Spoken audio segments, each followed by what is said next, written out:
बिस्मिल्लाहिर्रहमानिर्रहीम। अस्सलामु अलैकुम। रनिंग टाइम एनालिसिस, इस एल्गोरिदम का या किसी भी एल्गोरिदम का जो है वो रन टाइम देखा जाता है कि ये एल्गोरिदम, ये प्रोग्राम जो लिखा हुआ है वो कितना टाइम लेता है एग्जीक्यूशन के लिए। मोस्ट इम्पॉर्टेंट चीज़ है एग्जीक्यूशन टाइम। और दूसरी चीज़ जो एल्गोरिदम के लिए देखी जाती है वो मेमोरी है।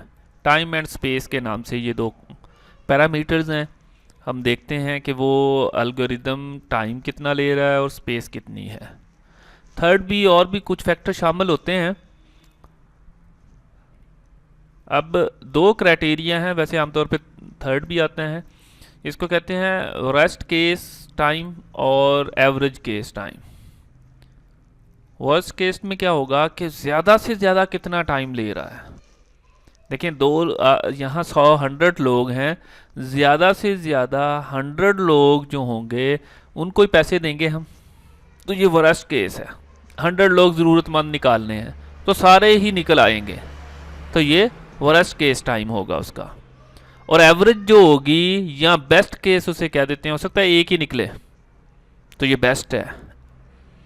एवरेज क्या होगी कि 50% देखा जाता है उसके अंदर कि ये इसका एवरेज निकलता है। मोस्टली आउटपुट निकलती है कि हम 100 लोगों से पूछें 3 निकलते हैं मोस्टली लोग जो है ना वो नीडी पर्सन या जॉब होल्डर कितने हैं, या इस तरह का जो हम कैलकुलेशन करते हैं मोस्टली जो एवरेज निकलती है ये एवरेज केस कहलाएगी उस एल्गोरिदम का कि वो कितना टाइम ज़्यादा ले रहा है। तो उसको ये मुख्तलिफ चीज़ है जी, उसको आई से डिनोट कर रही हैं तो टाइम इतना ले रहा है, तो मैक्सिमम उसका वर्स्ट केस क्या होगा, एन नंबर ऑफ एलिमेंट अगर साइज़ है उसका तो मैक्सिमम टाइम जितना आई के ऊपर ले रहा है उसकी लेंथ के ऊपर, और आई जो है वो एन के इक्वल है।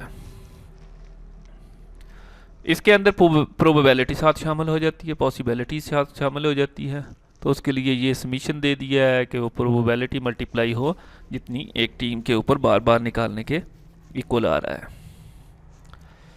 नेक्स्ट हमारे पास है जी, उसका एनालिसिस करते हैं। ये ब्रूस फोर्स मैक्सिमा जो एल्गोरिदम था कि ये वाला हमने शुरू में लिखा था कि ये एक लूप लगा, ये लूप लगा, ये अंदर कैलकुलेशंस हुई हैं। तो इसकी जो एनालिसिस है कि ये वाला बाहर वाला loop how many times run होगा, ये n टाइम्स। अगर नंबर ऑफ पॉइंट हमारे पास 1000 है तो ये 1000 टाइम चलेगा। अगर ये 10 है तो बाहर वाला लूप 10 टाइम, 1 से लेके 10 तक, तो n टाइम्स आ गया हमारे पास यहाँ पे। नेक्स्ट लूप j से स्टार्ट होके 1 से स्टार्ट होके n तक, तो इसका मतलब ये भी n टाइम्स रन होगा। और यहाँ पे ये एक्सेस कर रहा है y को, i के y को, ये j के y को, i के x को और j के x को, लिहाजा ये 4 एक्सेसेस हैं, यानी कि 4 पॉइंट को एक्सेस कर रहा है। आई जे की वैल्यू तो ऑलरेडी इस एल्गोरिदम के अंदर डिफाइन है, लिहाजा 4 एक्सेसेस ये हो रही हैं।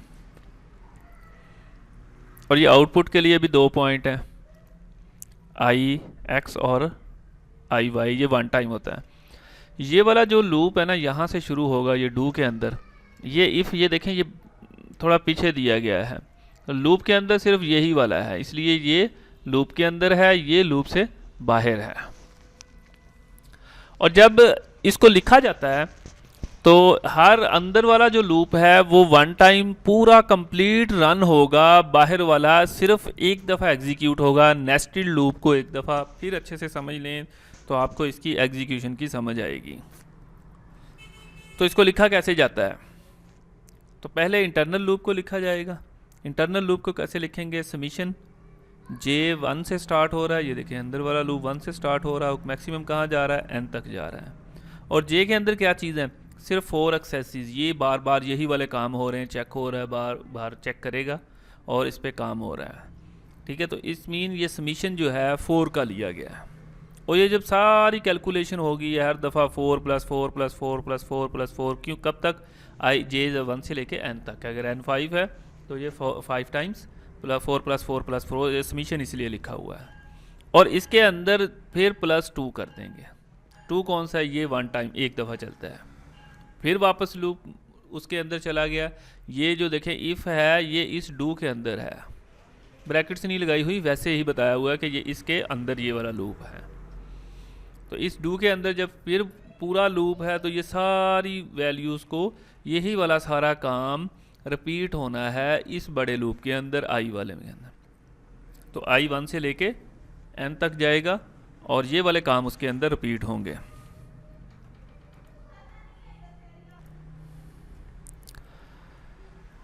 अब ये चूंकि बार बार रिपीट हो रहे हैं, ये वाला पूरा इंटरनल लूप कैलकुलेट होगा। ये पूरा प्रोसेस इस सबमिशन के अंदर रख दिया है। इस सबमिशन के अंदर I1 से लेके n तक ये बाहर वाला लूप है, और इसमें कौन सा काम होगा, ये जो पहले हमने कैलकुलेट किया है। और फिर ये अलग अलग अप्लाई हो गया। ये इसको कांस्टेंट वैल्यूज़ को या इसको मज़ीद सॉल्व करने का क्या है कि ये हाउ मैनी टाइम्स, ये 4 वैल्यूज़ कितनी दफ़ा प्लस होगी, ये कैलकुलेट होगी, ये n टाइम्स। तो इसको 4 को n से मल्टीप्लाई करके सॉल्व कर सकते हैं। 4n और ये +2 है तो ये बाद में +2 आ गया। अब इसी तरह ये n इन सब से मल्टीप्लाई कर दें, 4n + 2 और n फिर मल्टीप्लाई हुआ 4n² + 2n, ये मल्टीप्लिकेशन हुई है। इसको सॉल्व करने का मेथड है। तो 4n², तो इसको n² थीटा जो कांस्टेंट है वो रिमूव हो जाएंगे, वो आगे मेथड आएंगे, उसमें आपको इसकी अंडरस्टैंडिंग हो जाएगी। इसे थीटा नोटेशन भी कहते हैं। नेक्स्ट इसी को सबमिशन को एक्सप्लेन किया हुआ है कि अगर A1 A2 A3 AN तक हो और ये आपस में प्लस करने हो हमने, तो आई को 1 वैल्यू दी और n तक जाए जो पहले हमने कैलकुलेट करके आए हैं। और इसी तरह अगर कोई कांस्टेंट हो तो कांस्टेंट को बाद में लिख देंगे, सबमिशन के बाद कैलकुलेट हो जाएगा, बाहर निकल आएगा। और इसी तरह अगर 2 वैल्यूज़ हों, एक AI हो दूसरी BI हो और I1 से लेके n तक हो, तो उसको अलग अलग अप्लाई कर सकते हैं। फार्मूला सेम हो अगर, तो AI plus summation of I1 to n और BI। अच्छा, इसके बाद ये कुछ फार्मूले ड्राइव किए हुए हैं, इनको देख लें कि अगर I1 से लेके n तक हो और I जो है 1 + 2 + 3 इस तरह इनमें इजाफा हो रहा हो, तो वो θn² के इक्वल होता है, या इस वाली वैल्यू को n + 1 डिवाइडेड बाय 2। मतलब फॉर एग्जांपल अगर 3 है तो 1 + 2 + 3 किसके इक्वल होगा, वो आप डायरेक्ट कैलकुलेट कर सकते हैं। n + 3, 3 + 1 4, 4 को 3 से मल्टीप्लाई करें 6, 12/2 12 आएगा, और 12 को डिवाइडेड बाय 2 कर देंगे तो 6 आएगा। अगर कैलकुलेट करते हैं तब भी 6 ही आएगा। मैथमेटिकल फार्मूला है। तो इसका समीशन ये निकल रहा है कि θn² है, और अगर I² हो, 1 हो फिर उसके स्केयर आ रहे हो, जैसे 1 4 3 और इसी तरह स्केयर्स आते जा रहे हों, तो वो n³ 3 के इक्वल होता है। अप्रॉक्सीमेशन है ये, और कैलकुलेशन ये बनती है कि वो इसके इक्वल आएगा, 2n³ + 2n² + n divided by 6 करेंगे। ये मैथ के फार्मूलों के लिए है। और इसी तरह अगर x⁻i हो एक सीक्वेंस के साथ, और i + x + x² + x⁻3 और इसी तरह बढ़ती जा रही हो, तो इसकी कैलकुलेशन का ये वाला फार्मूला है।